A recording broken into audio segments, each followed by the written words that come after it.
Hello, I'm Shannon Anderson. I've been a teacher for the last 25 years, and I just recently resigned to write and speak full time. During the time teaching, I taught first grade all the way through fifth grade. I also was a writing coach for several of those years and taught as a professor, preparing future teachers to become teachers. And so I have lots of different experience to pull from, as well as because I'm a published author. I write a lot of children's books. And so writing block has always been my favorite time of the day. Now, what I hope to share with you today is some practical you can do it strategies for planning and teaching and assessing writing in the classroom. And whether this is something that's going to serve as a supplement to your current writing program or something that you're creating for your school as you go or for the next school year, I feel like you're going to come up with a lot of different tools and strategies and mini lessons that you can use for years to come. I also have a different session that is on taking writing to the next level as far as being extra creative and some special types of writing projects you can do that get the kids so excited about writing time each day. But today we're talking about the basics.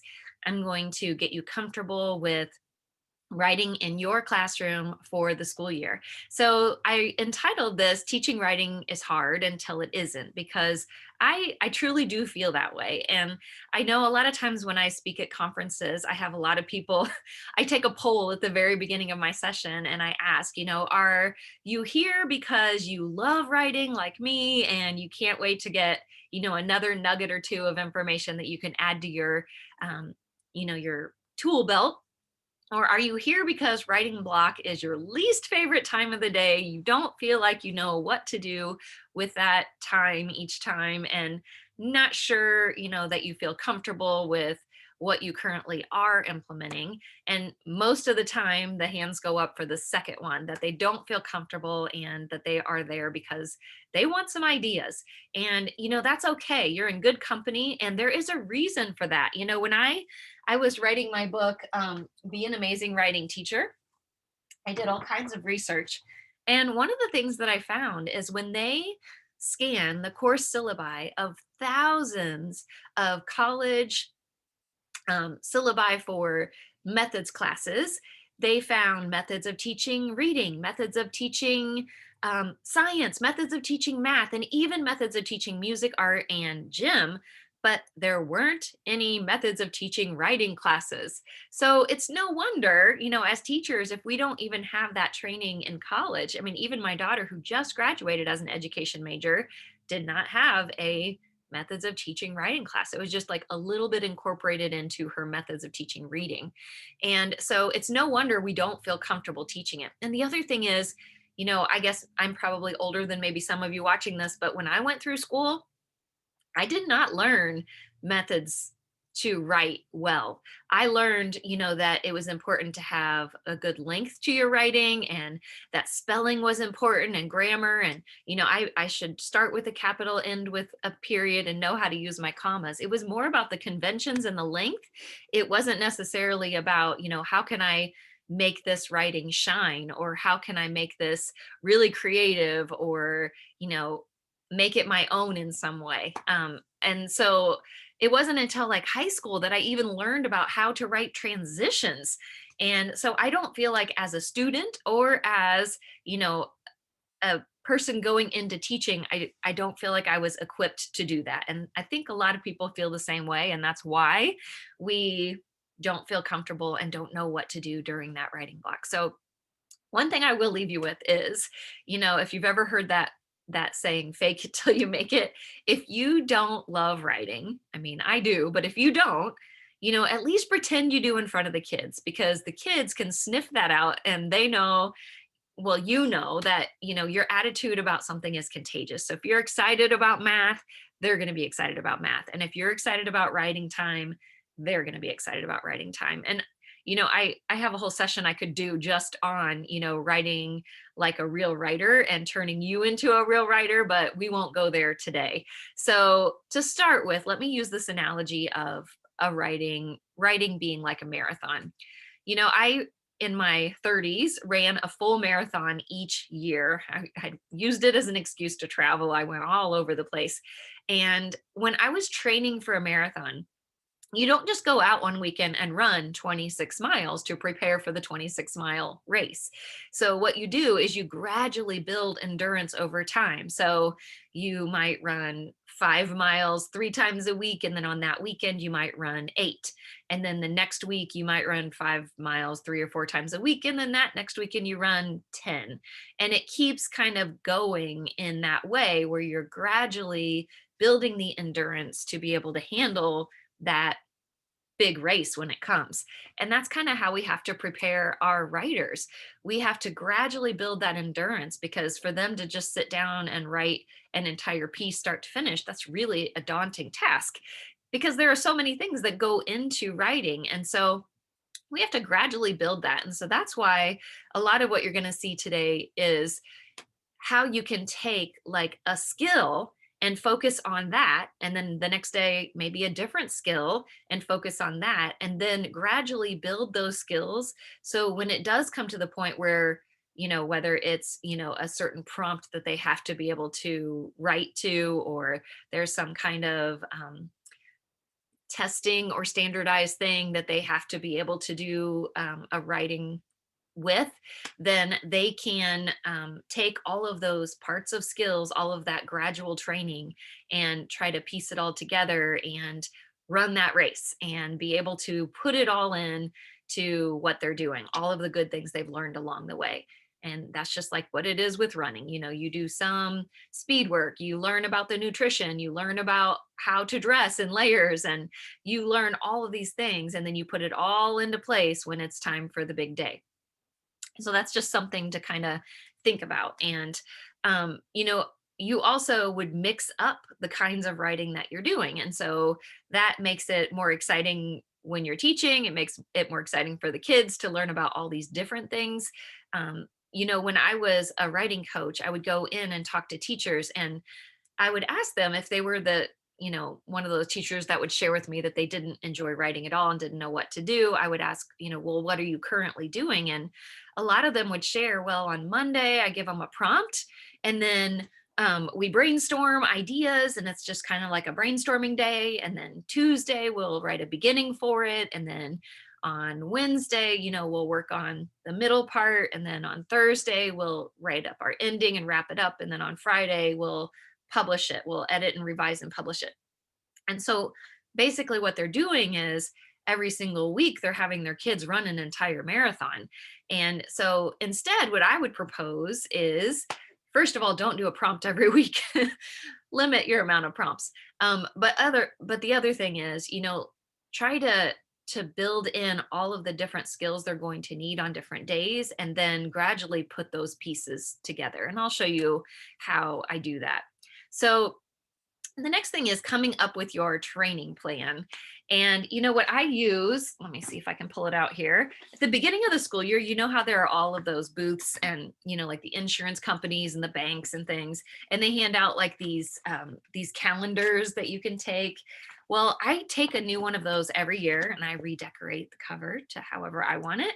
And then what I do is I use this as my old school paper pencil writing plan for the year. And it works for me. And if you want to do it digitally, you totally can. And I'm going to show you something about that in a little bit too.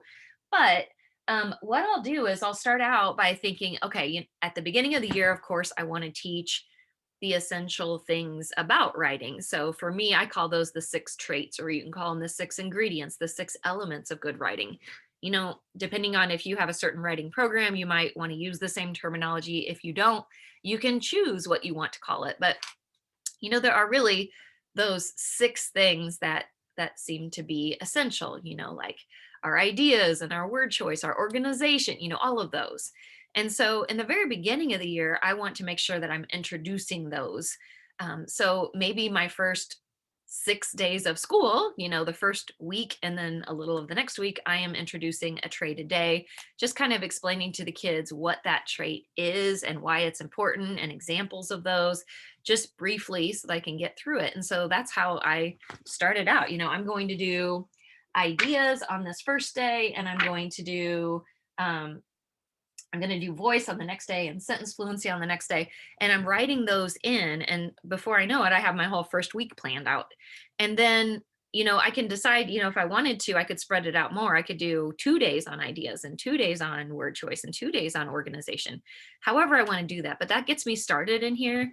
And then I go from there. And I'm going to show you like some of the things that I'll do next. But the other thing I do is I go through my reading program that I have, and for us, we were expected to do whatever the main story of the week was each week, and so I put those in. So every week I would put in what the genre was for that week, the kind of story, and what the story was, because sometimes that can be a way to lead you on what you're going to teach in your writing. And then the other thing was, and this is going to depend on your school and your administration or your literacy coach, we had certain prompts that we were expected to give the kids at different times of the year. And so I would put that in, like my opinion writing prompt is going to be due here, which is the first week of October. And then when my next one's due, let's see if we can find it here. So my narrative prompt is due in February. And then I put in, when my other one is. And so depending on what your standards are for your state or for your school, you might have certain things that you have to do.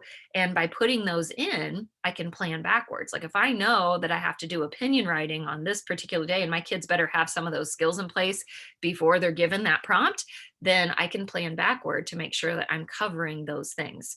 So after I've put in my 6 traits at the very beginning of the year, then the next thing I'm going to be working on is generating ideas for when we are writing something, so that we're not spending a whole bunch of time each time, staring at our page trying to decide, well, what am I going to write about?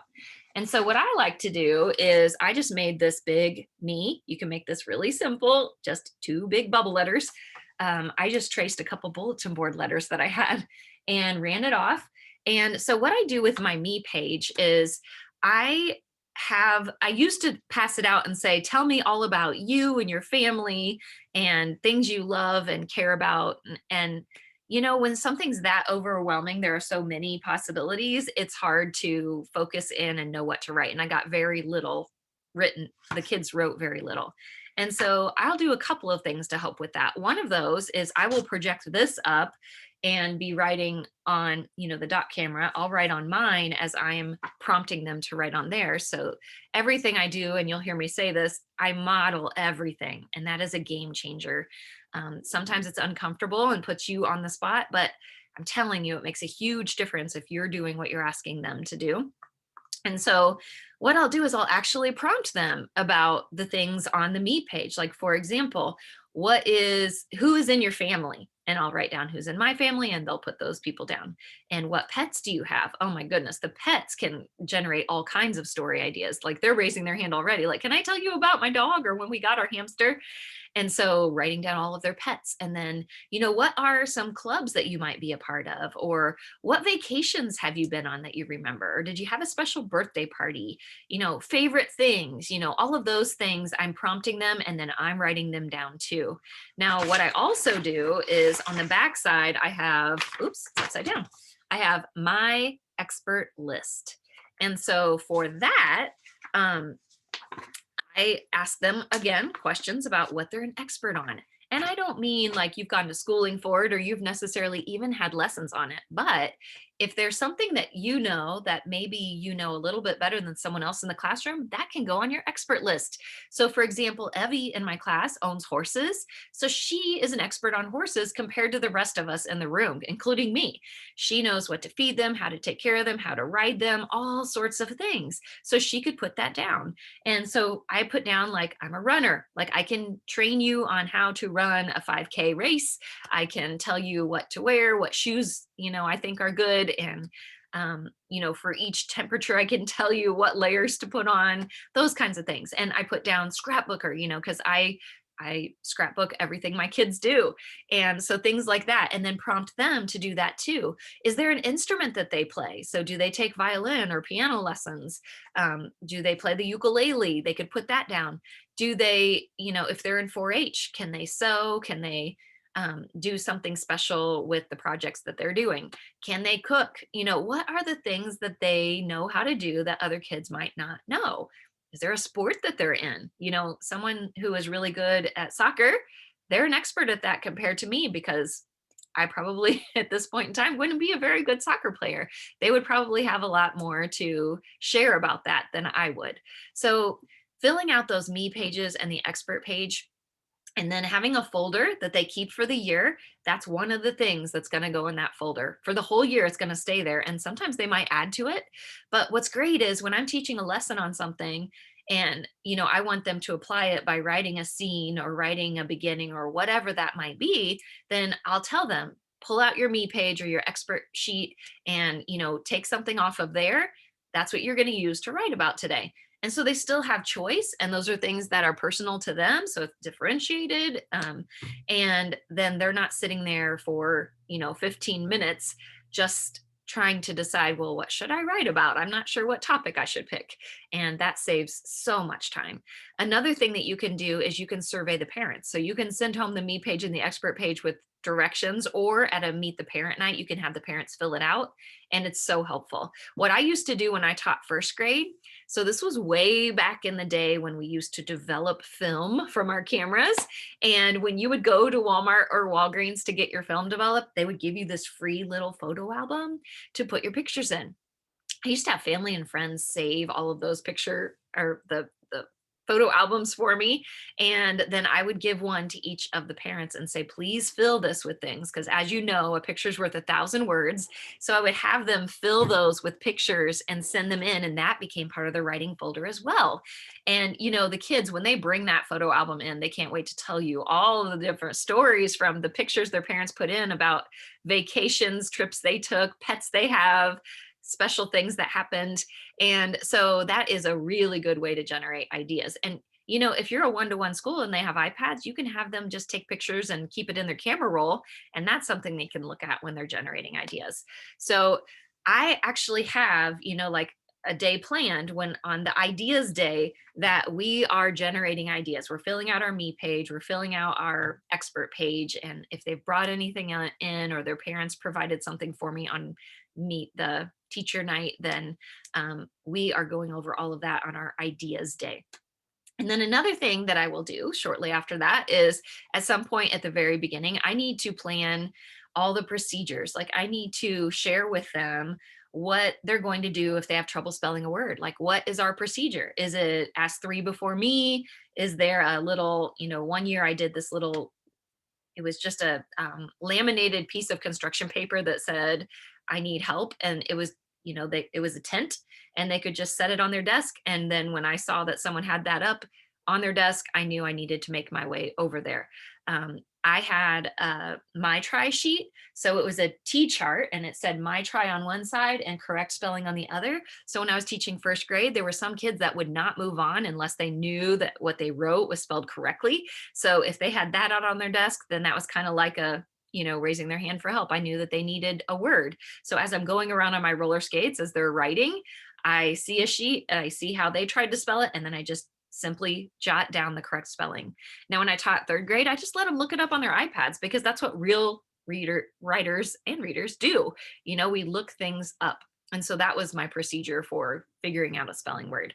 So go over those kinds of procedures and other things like how are we going to transition from when we're writing to when we're sharing, or how do we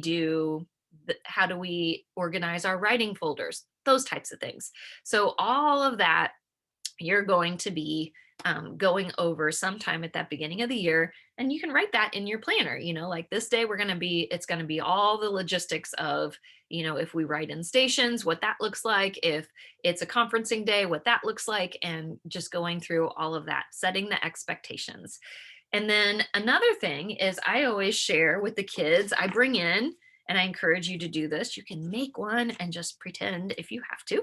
But as a writer myself, I have these idea notebooks that are completely filled with post-it notes and stray papers. I've even got, yes, napkins in here with ideas on them.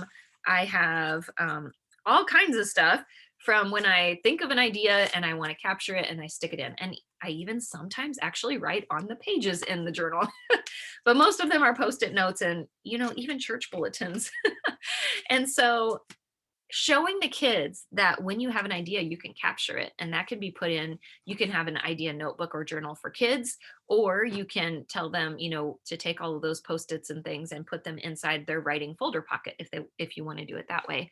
But they need to know, and here is another idea. I had my kids one year make their own writing um, storybook that was for their ideas. And so what we did is I let them bring in pictures and I took color copies of them so that they could, then take those pictures back home if their parents needed them back, and let them cut out things from magazines. And then you can see it's kind of shiny. After we put those on there, we decoupaged, or you can just dilute some Elmer's glue and put on the top of it so it's kind of shiny and it stays on there and it looks nice. And then, that becomes their idea book that they can have with their writing folder to use. But it's something special that real writers use as a tool. Now, another really cool thing is making an author chair. And I usually do this the first week of school. So sometime within teaching the procedures, the 6 traits, and the author chair, that's your first 2 full weeks of school you've already got planned, and they're all fun things to do. So that's fun. But the author chair is something that I've done forever.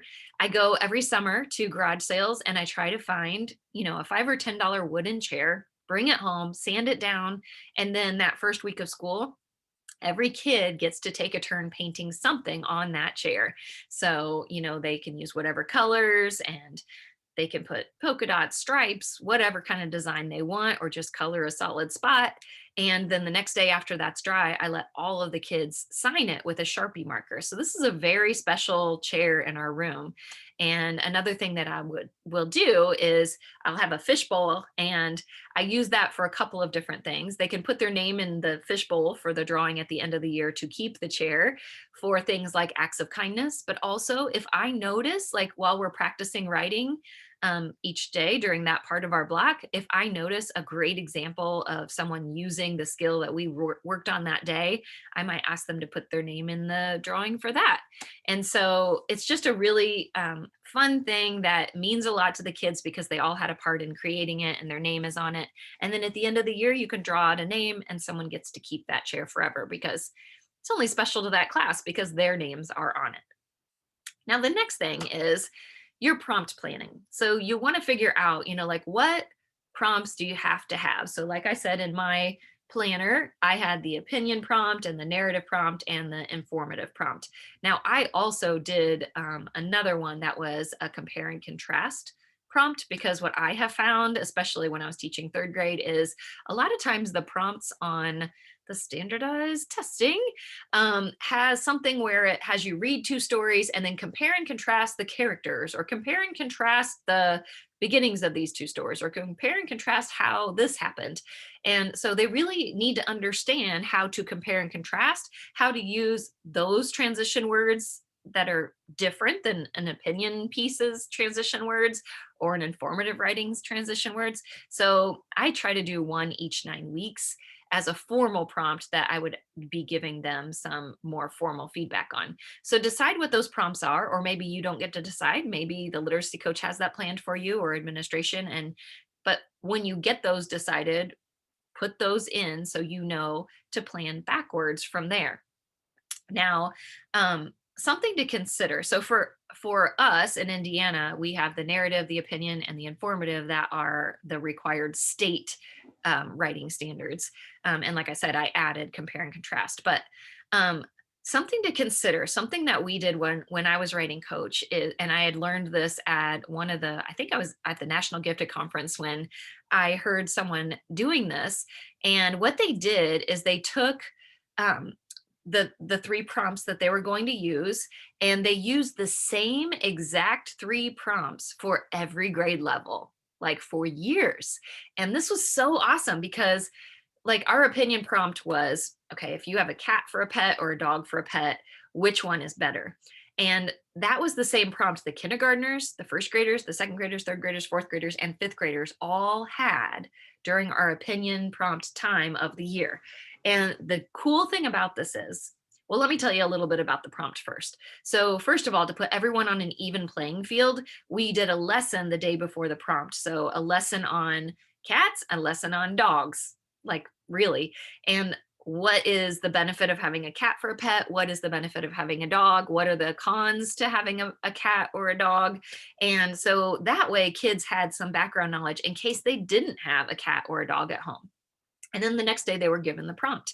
And so each year, for years, they had that same prompt for their opinion writing. Now, think about this. So, when you do that in kindergarten, versus you do it in first grade, second grade, third grade. By the time you get to like fourth and fifth grade and you've written this prompt that many years, you're going to be improving drastically in what that writing piece looks like. Now you can change your mind. Like maybe you wrote about the cat the first couple of years and then you decided after you got a dog that dogs are way better and then you want to change it to a dog. That's fine. You can do that. But the whole point is you're comparing apples to apples and you get to see that growth. And for us, what we did was each year, those three formal prompts, we kept them in a folder and passed them on to their next teacher. How powerful is that? I absolutely loved it when I was teaching third grade. And before we would do that prompt at the end of the week or whenever we were doing it, I would pass back their folder and let them see what they wrote in kindergarten, first grade, and second grade before they did the third grade, because I want them to to see, like their growth that they've made on their own. And I also want them to have a goal to continue that improvement and continue that growth, and they usually do. You've put a challenge in front of them. Here's what you did in kindergarten, and they usually giggle when they see that. Here's what you did next, and then here's what you did last year. Do you think that you can make it even better this year? And they almost always do. But that is so awesome to be able to see the growth, because if you have an opinion prompt on that one year and then something that is completely not in their background knowledge at all, they might not do as well, not because they weren't writing as well, but because they had no experience or background knowledge on that. And that's happened to all of us, where the prompt that's given is like out of left field and you're like, I don't even know what I would write about for that. So just that's something to consider. And of course, it only works well if you have the whole school on board, because then every kid, unless they were a move-in, gets that folder and gets to see what they wrote before.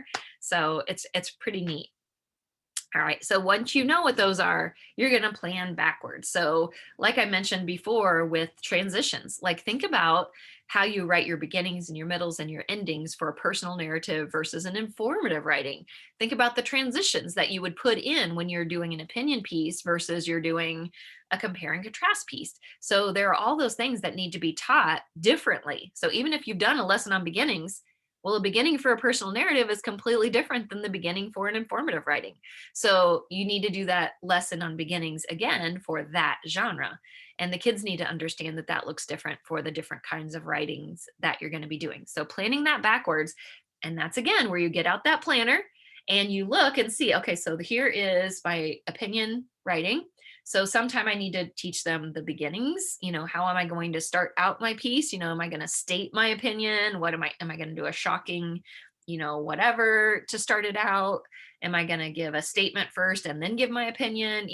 Teaching how to do that beginnings, a whole lesson, a whole day on the transition words that you would use, what it means to support your opinion, all of the things. And so those are going to be the lessons that you fill in to prepare them for that prompt.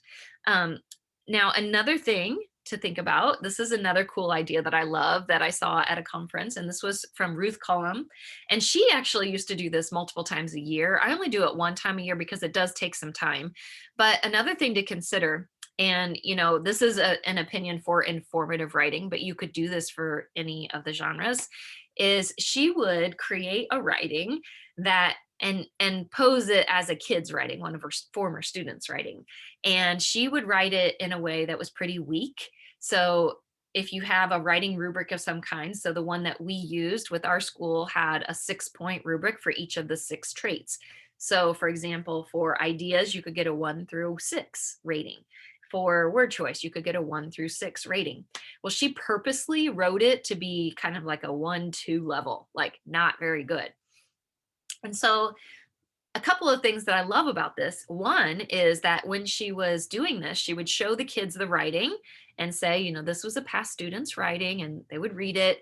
And then she would show the rubric, and she would have them decide what kind of rating it should get. And of course, it ended up with almost all 1s and 2s. Well, then what she did was she took it and broke them into groups and gave them each a section to work on to improve so that they could bring it all back together and try to get this thing to a 5 or a 6 in each level.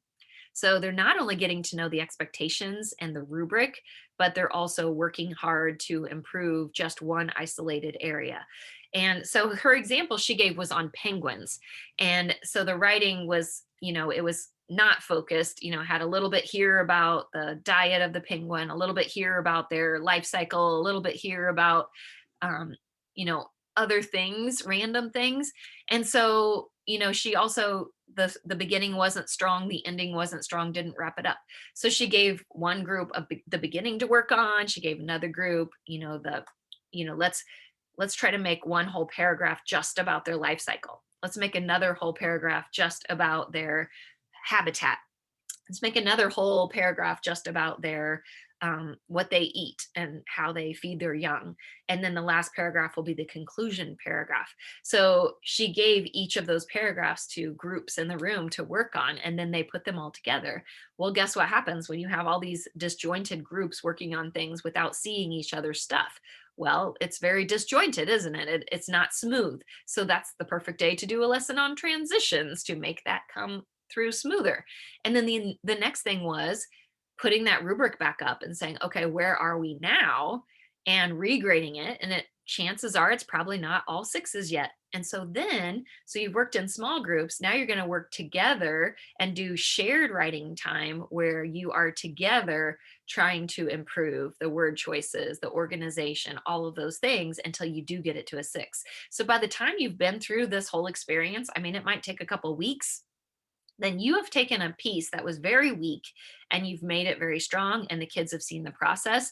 They've seen what the expectations are on the rubric, and that lets them know, like what it means to have a strong piece of writing. Another thing to consider, I said that I wrote in my planner what each story was for each week, what the genre of it was. And when I first started teaching, my first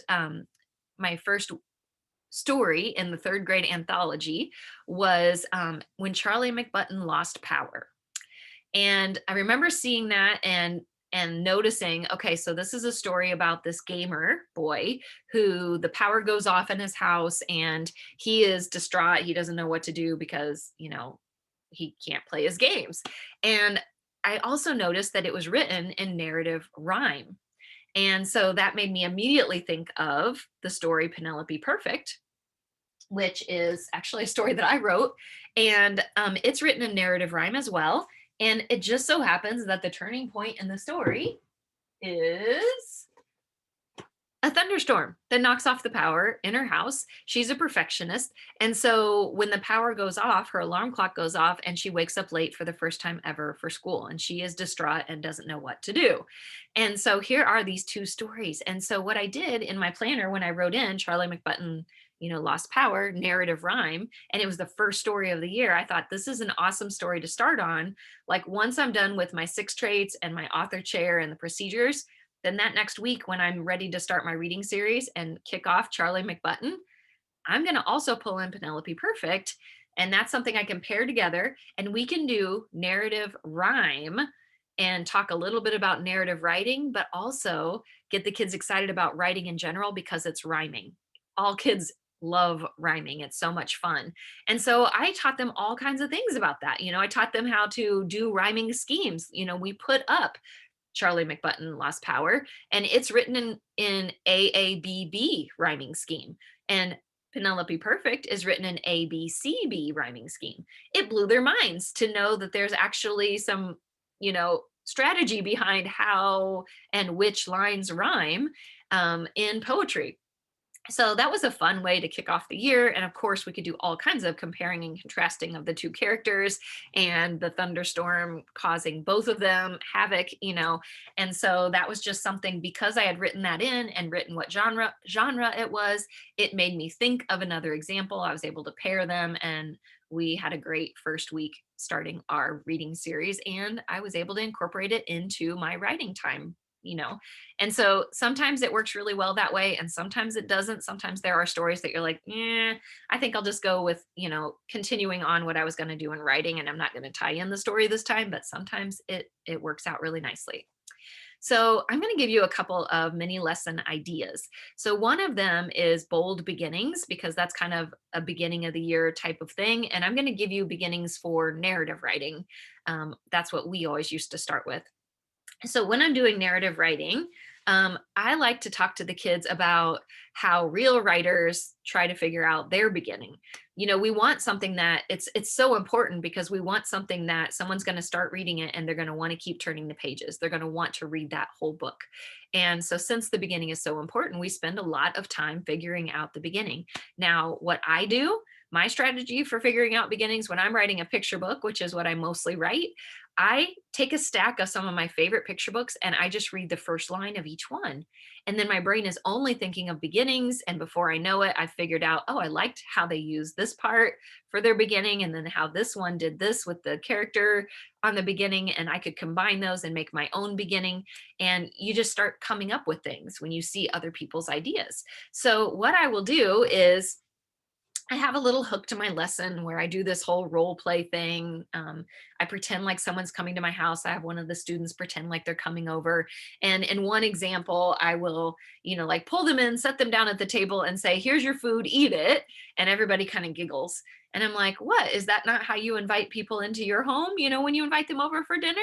And then we'll redo it again. And I will actually, at the door, I'll have them come in. I'll introduce them to my family, the characters, and then I'll talk to them about their day, and I might share something about my day, and then I'll invite them into the kitchen. And that's kind of just an analogy for when we're inviting someone over to have dinner with us. We also, when we're writing, have to invite someone into our story. So are we starting out by introducing the characters, or are we introducing them to the setting? Some people, when they come over to someone's home for the first time, you give them a tour of your home and you are acquainting them with the setting, right? And so there are a lot of analogies and parallels that you can use there. The kids like it because they love it when we do our role plays. So anyway, what I'll do after that is, once I've convinced them that you need to introduce the reader to something, whether it's the problem, the setting, the characters, whatever, then I share with them how I come up with beginnings when I'm trying to write. And I just read the first page of a bunch of books, and that's what I'll do. So I'll get a big piece of chart paper and set it up. And then I will start reading the beginnings of several books. Now, I'm just going to do some for you here. I'm not going to do all of them, but I do quite a few with the kids. So this is Verdi, and it starts out, on a small tropical island, the sun rose high above the steamy jungle. And I talked to the kids about, so what did this author just introduce us to? And most often someone will say, oh, they introduced us to the setting. Yeah. And so then on my chart, I'm going to write setting. Okay. And I'll have the title of the chart be like great beginnings, bold beginnings, whatever you want it to be. And then I will read the beginning of Vulture and Hummingbird. And so this one starts out like this. Vulture's favorite pastimes were branch testing and grumbling. Hummingbird zipped around all day looking for things to add to his happy list. Now, what did this author introduce us to? And of course, someone will say, characters. Yes, we could introduce the characters so that the reader knows who the characters are. Okay, and then I'll read maybe this one. And this is Me First by Helen Lester. And it starts like this. Pinkerton was pink, plump, and pushy. Oh, that's really fun to say. And so someone's probably going to say character because it is talking about the character. But the other thing is, I want them to notice that alliteration. And if they don't know that word, then I'm going to introduce them to it and write alliteration on there, because it's kind of a combo. It's character plus alliteration, but I'll also be sharing that later with them, that they can combine any of these beginnings. But using alliteration like that, when someone starts reading my story and they see that it starts like that, they're going to think, oh, well, this is fun. I wonder if the author uses other wordplay in here. Of course, we've got the beginning of Charlotte's Web, which is the classic beginning. Where's Papa going with that axe? Well, the kids will figure out, oh, they started with a question. And isn't that an effective question? Because we are wondering, well, wait a minute, why does Papa have an axe? And yeah, where is he going with it? And what is he going to do with it? And so we could start with a question. Now, this one, Bridge to Terabithia, starts out like this. Baroom, baroom, baroom, barippity, barippity, barippity. Good. His dad had the pickup going. And so, what do we call that when we come up with words that stand for the sounds that you would hear? And then we talk about onomatopoeia. So, I add that up on the chart. And so, I keep going until we have this whole chart filled. And then what I'll do is I will have the kids go back to their seats and grab their self-selected reading book that they're working on at the time and come back, and they can share what their author used for their beginning. They can't wait to open that book back up and see what their author used, because most of the time they, don't remember the beginning line of the book. And so they're, getting to come up to the author chair and share the first line, and we all have to guess what kind of beginning it is. And if it's one of those on the chart, then great, we'll point that out. And if it's not, then we'll add it to our chart. So by the time we're done doing all of that, we have a chart filled with all kinds of ways you could begin your story. So the next step is have the kids get out that me page and that expert page.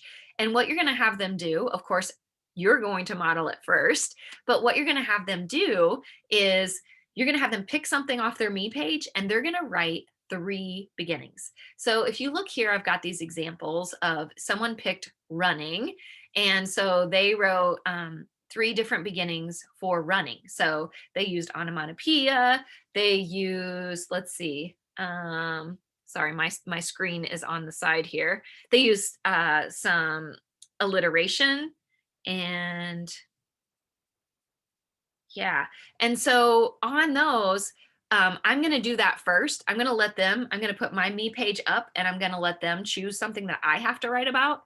And so they'll choose something off my me page. And again, this is putting me on the spot because I don't have something prepared for every single thing on my me page. And then I have to come up with 3 different beginnings from the chart, and I have to write a beginning for that same topic 3 different ways. So isn't that a more effective way to practice writing beginnings than to just have them write a whole story that day and they happen to have one beginning on it? So no, this is really focused in on we've studied all of these different beginnings, all these possibilities, and now you get to try a few different ones. Now here's the thing. When you're done with the lesson that day, you're going to pick a few that are great examples and let those share. But then what you're going to do is have them put all 3 of those beginnings. Notice I had them write them on 3 separate papers. You're going to put all 3 of those in the writing folder, because someday when we want to move on and write something else, I'll let them choose one of those to keep the story going. So that is just one example of a writing lesson that I would do. You can do the same thing with endings. So if I pull back out my Verdi book, I can read the ending to Verdi. And so it's, here we go. Leaping and looping with his little striped friends, Verdi laughed. Oh, there were a lot of ohs there. What did that author use for their ending? And then, I will have the chart from the beginnings still up, and then have the ending ones right here. And hopefully they'll remember, oh, that was called alliteration. And I'm going to write that down. And then I'm going to move to the next one. And that one is, the ending for this one is for Tacky Locks. Tacky was an odd bird, but a nice bird to have around. What did this author end on? Oh, character, yes. And so I'm going to put character. That's usually all it takes, is a couple of them for them to then be raising their hand and saying, wait a minute, we can begin a story the same way we can end it. Yes, we can. And sometimes stories use the exact same beginning and ending, and that is called a full circle ending. So sometimes we have, like, if you give a mouse a cookie, if you give a pig a pancake, if you give a dog a donut, or some of Jan Brett's books, like The Mitten, starts out in the snow, and then at the very end, it's back fallen in the snow after the animals have exited. And so there are full circle endings as well. And so when we're doing this, I'm not going to have them do like I did on the first lesson where they'll go back to their seats and get their self-selected reading book and read the ending. I don't want to spoil their story for them. But a way that you can isolate endings and just have them write endings is you can read a story that they may or may not be familiar with. And this is kind of an older one, so I usually pull this out, and most of them haven't heard it, Duck and Goose. It's this adorable story about a duck and a goose who find this, well, they think it's an egg, it's a rubber ball, and they argue the whole time over who is going to raise this baby when it hatches. And are they going to teach it to quack or to honk? It's super cute. But what I'll do is I will read all the way up to a certain point, usually this point where they feel a bump and they think it's hatching, and then I'll stop and I'll have the kids write an ending to go with it. And so I'm isolating that skill of just writing an ending, and then they can all share their endings, and they can use the chart to decide, do they want to use some onomatopoeia like this example here, the crack crack crack, the egg opened, or are they going to, describe the character or the character of the baby that comes out, whatever they want to do to experiment with endings. And so that's just an idea for endings. Now, when you want to work on middles, I recommend this book. This is by my friend Rebecca Kai-Dotlich. And I love that she wrote this book actually to encourage kids to write the middle. And so that's what you can use it for. Now, when I'm doing this, I always, act silly with it and say, I can't believe these stories. Like, they're so boring. Like, I went to school, I came home, the end. What? That's boring. I don't even know what they did all day.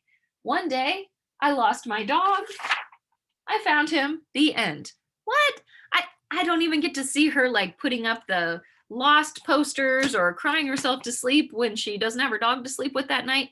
That is a boring story. But what you can use that for is you can say, okay, so how can I take this from boring to really exciting? And I can share all of the different things that she tried to find her dog or that she did at school that day. And so giving them the beginning and the ending. And now they're working on just the skill of the middle, which, as you know, that's a lot of skills, because if we're trying to have them, especially for narratives, have an obstacle that fails and an obstacle that fails and an obstacle that fails, it's not a simple thing. There are a lot more things that go into that. But that is one idea for one lesson you could do for the middles. Now, here's another example of a lesson that I do with kids. And this is, well, let me talk first about word choice. So word choice in itself, you could do so many lessons. Like, there are lessons you could do with synonyms. I'm sure you've seen probably on Pinterest where people will take the word and they'll say, what are other shades of that word? Like if we take happy, what are other ways? Glad, joyful, I don't know, all the different ways that you can express someone's happy. And so having these and then let them keep them in their writing folders. So that's just a simple lesson one day you can do on synonyms and finding good words and not just using the first word that comes to your head. You can do, oh my goodness, I have so many lessons for figurative language exercises that you can do, and they love those. You can do, so if you wanted to do, oh, I don't know where I have that book. If you wanted to do something on, so going back to figurative language, if you wanted to do something on similes, like this book, Nick and Chuggets, I purposely wrote in some big similes, like the chef was as confused as a chameleon in a bucket of crayons. And so having a day that they just get to come up with some original similes. And then strong verbs. So let me do a strong verbs lesson for you. And so what this one is I have some volunteers come up, and we do this kind of like charades. So I will have someone come up and I'll show just them to act it out. And this one says, she sprinted across the room. So someone's going to take off running and they're going to say, she ran or she sprinted. And we'll say, yes. And then I'll have someone else come up and it says, he crawled across the room. Well, someone's going to crawl and they're all going to guess, oh, he's crawling across the room. Yes. And then I'll have someone else come up and we'll have this one. He skipped across the room. And then I'll have someone come up and I'll show them this one. She limped across the room. And then I'll have someone come up. The last person is going to get this one. And all it says is he went across the room. Well, this kid is going to look at you like, I don't know how to act that out. Like it's not specific. It doesn't say what I'm supposed to do. And that is when, you turn it around and you show everyone what it said because this person doesn't know how to act it out.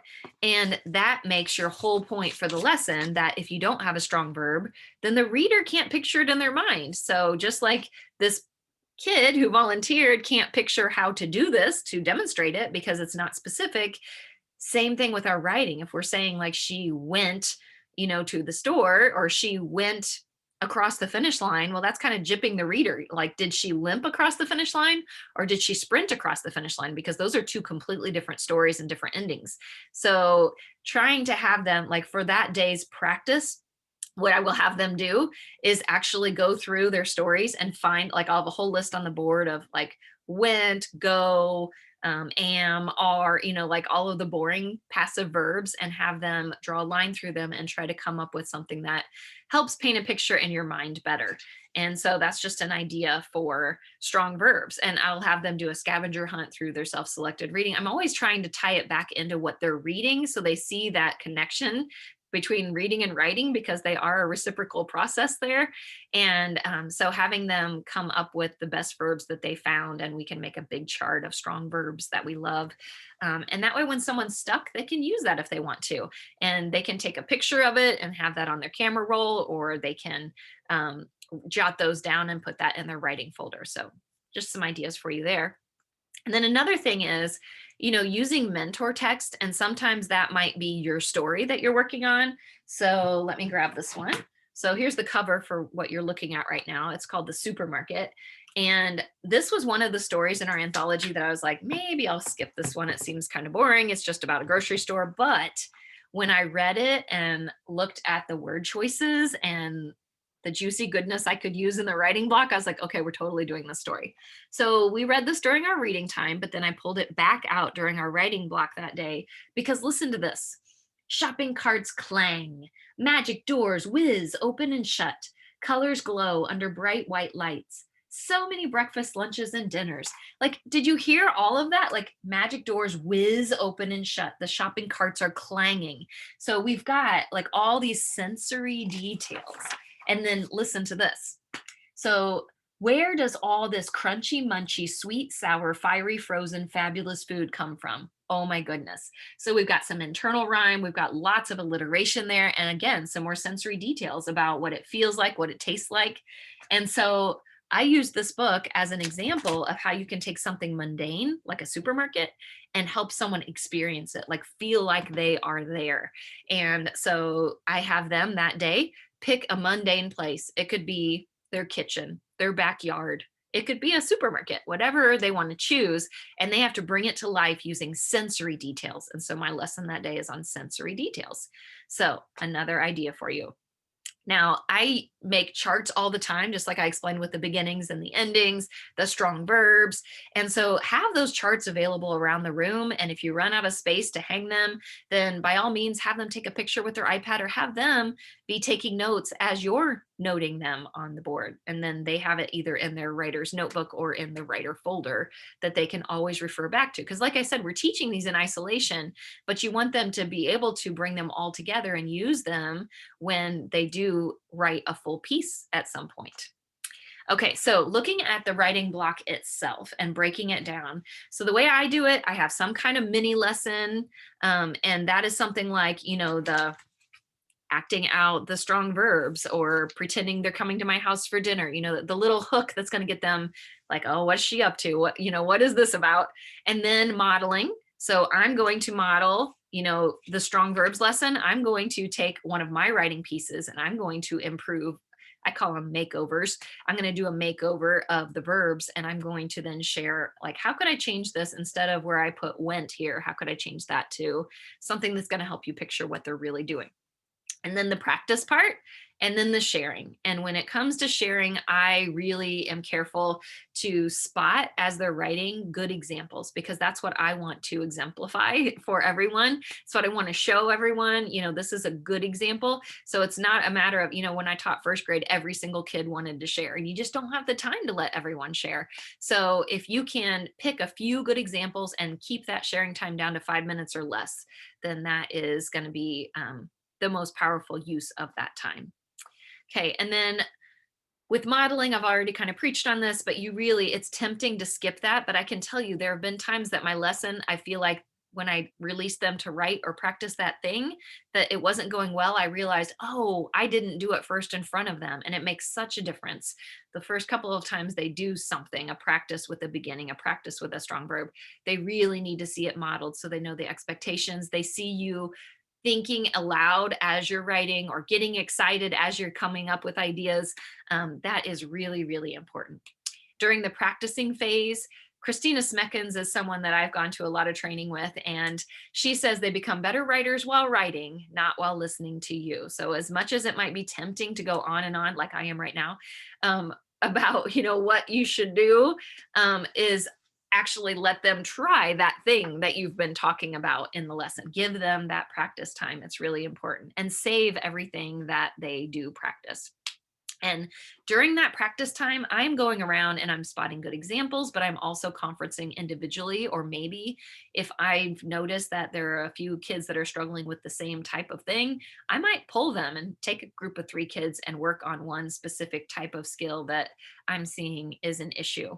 And then transitions. So I like how Donald Graves says, you need to have them stop right where they are, whether it's, don't let them go even to the end of the sentence, like have them stop mid word. Because if you do that, then what you're doing is you're priming the pump for next time. Because when they pick up on that again, they're going to reread up to where they got to, and then they're going to be ready to go. I had a very simple thing that I did when I taught my procedures at the beginning of the year. And this is what it was: pencils down. And we practiced it. Like I was like, okay, everyone write your first, middle, and last name, but I'm going to tell you pencils down when you're in the middle of doing it, and you have to stop no matter what you're on and set your pencil down. We would practice that. Okay, now you're going to write the alphabet, and I'm going to stop you. When you hear pencils down, you're going to put your pencil down and look up at me. And that's exactly what we practiced, and that's exactly what they did the rest of the year, because they knew that signal, pencils down, meant, okay, we're done with the practice time. Now we're going to go back to sharing at the author chair, and I need to transition quickly. And they start to realize that more people get to share when there's more time. And so if they hurry up and stop and get back there, that we get to share. And so again, sharing good examples. Another thing that I will sometimes pull in are critique partners. Sometimes it's within the classroom. I'll let them pair up to read each other's work. I mean, I have my own critique group that I work with. We meet every other week and share each other's stories, and I get so much out of that. And so having them do that too, that's what real writers do. This is a picture of kids coming from an older grade level that came in, and they felt like big stuff, getting to be the models and the mentors for these younger kids. And the younger kids loved having one-on-one help from these big kids. So doing that occasionally is a great way to get them feedback when you can't give as much feedback during that practice time as you would like to. When it comes to assessing the kids, I don't just take a bunch of papers home and grade them at all. Like when it is one of the formal assessments that I do actually have to give them a rating for each of the 6 traits for their whatever the prompt was, then what I do is during self-selected reading time and during writing time for a whole week, I pull kids over, and what I will do is I will read the story cold. So I haven't seen it yet. I read it in front of them, because when you hear someone else reading your work and you're reading it exactly as it was written, so mistakes and all, they notice things big time. And so that is helpful in itself. But then also what's happening is as I'm reading, I'm thinking about, what their strengths are and what we need to work on. And then we go through the rubric together and we talk about the scores, and the kids are pretty honest. Like sometimes they're harder on themselves than I am going to be on them with their scores that they give. And I have found that doing assessment that way in front of and with the kids, first of all, saves me hours of time that I'm not doing it at home. But secondly, they know so much more about what they need to improve on and what they did well, what they are shining in, than if I do it at home and then they just read it back the next day. I mean, think about the difference. They really understand and know what they need to go back in and change. So another little thing that I'll throw in is to throw in creative time. And I have, like I said, a whole session that is on all of these different kinds of ideas, like throwing in poetry or real letter writing or special projects or special creative exercises that the kids just love to do. And they think they're just playing around with words, and really they are, but it's also building their skills. And so throwing that in from time to time, so it's not always just about, okay, now we're doing opinion writing, now we're doing narrative writing, now we're doing compare and contrast. Like, when you throw in a day and you're like, we're writing haiku poems today, they're like, woohoo, and so excited. And so you want to keep mixing it up so that they're always looking forward to writing time. Now we're just about out of time. And so, I'll just leave you with this, just like basketball, playing a piano, whatever it is, they need to be able to practice it. They need to be able to do it often. And it needs to be modeled for them. So I will keep saying that, model in front of them what you're asking them to do, write for different purposes, for different audiences, and show them that you're excited about writing. Show them any writing you do outside of class. They love that. And they will enjoy writing. They'll look forward to writing block. Now, lastly, I'll just share my contact information with you. So my website is shannonisteaching.com. And actually, if you go on there, you can sign up for my newsletter. And the first Friday of every month, I share stuff like this. I share ideas from the classroom. I share ideas for writers. So if you've ever thought about writing that picture book someday, I share things for that, resources, opportunities that are coming up. Sometimes I run poetry contests that are free for schools to be a part of, and I give out books and things to your students that are signed, and that's also another special opportunity for kids. So sign up for that newsletter. Also, I've got my social media things on there. I'd love to stay in touch, and it would be awesome if sometime in the next year we could connect in person. So I would love for our paths to cross. And in the meantime, thank you for watching this. I hope you got lots of good ideas. And like I said, I hope our paths cross soon. Bye-bye.